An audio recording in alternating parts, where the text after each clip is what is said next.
So now let's talk a little bit about note-taking. Well, for note-taking, of course, we're going to need a pencil or a pen and a piece of paper.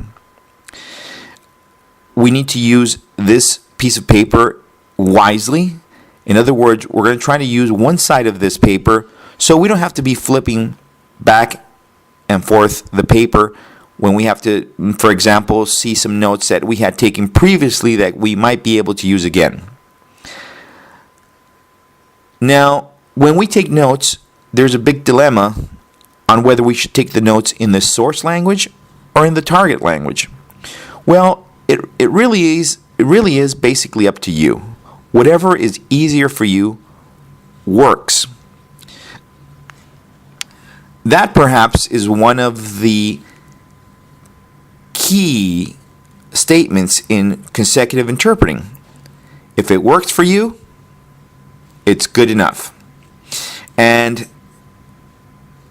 I personally try to take my notes in the source language because I want to avoid trying to do a double task of concentrating on the message and translating at the same time. But sometimes if you take your notes, for example, in the English language, your notes can be significantly reduced because English, of course, contains less words. Now, what type of words do we write down? Well, words that will trigger your memory, and yet that usually comes down to verbs and nouns, as we saw in the previous example. Now, other things that we have to write down is names, numbers, addresses, and any other type of non-contextual information. Now, that can get very, very lengthy, and that's why it's always recommended that we have our own set of symbols. So in the next slide, in our next slides, we'll have some symbols that we will suggest for you to use that might be of great help. Remember, symbols, or these symbols that I am going to suggest here, are just as an aid. You do not have to use all these symbols. You do not have to give them the representation that I have given them. It's all up to you. These symbols can be personalized, and as a matter of fact, it is suggested that you personalize these symbols. These are all just suggestions. Now, I'm starting with the mathematical symbols basically because they are of daily use and they're very familiar to us. Now, here we have the number symbol that can be used to represent number, the minus symbol, minus, less, the more, or the addition symbol. Now, these symbols can be used both as nouns, verbs, and perhaps even adjectives. So we're going down the list, and we see the equal symbol, the divided symbol.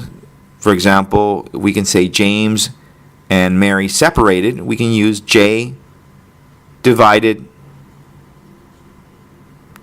Jane, James and Jane, J division J, less than, more than.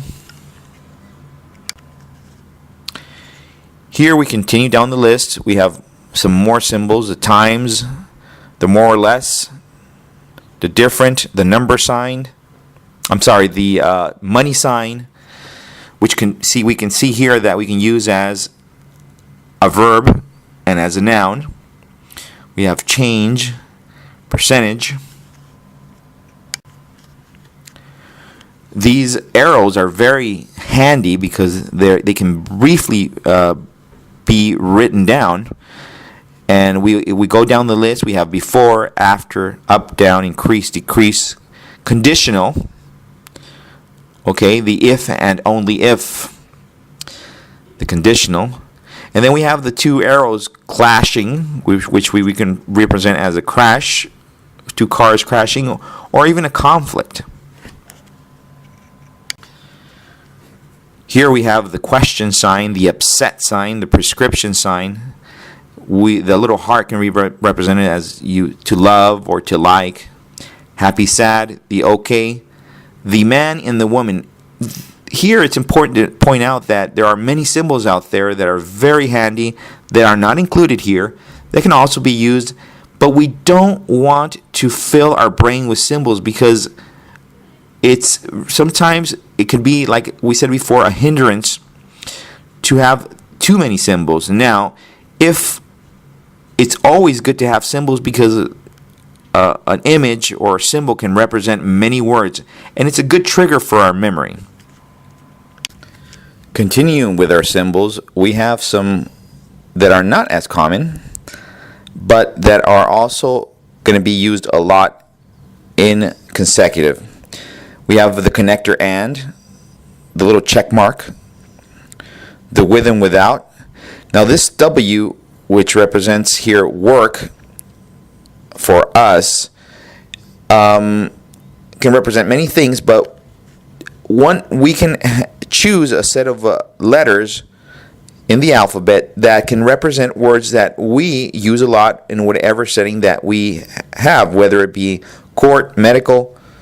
So it's important to choose, like I said before, our own little set of symbols. For example, the lambda, we chose it here as a person, and the quotation marks as conversations or the verb talk.